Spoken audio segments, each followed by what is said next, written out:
Hello, hello mga katikang. Third break. Third break and last break. Bago umuwi. Ito yung ano, yung inano ko. Nung mga bata kami, pag may pagkain kami ganitong binibili ng inang ko, ang tawag namin ito ay pungantian sisit.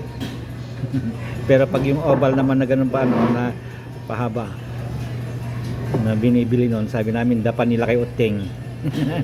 Bakit? Ewan ko ba, malaki siguro ang dapan niya. Ito ang ilalagay ko, peanut butter lang. Ang bango itong ano, kasi nilagay ko sa microwave. Ang bango itong mga nakalagay na ano, linga, kung ano-ano mga ito. Ang bango. Pinati ko ito para malagyan ng ano. Ayan.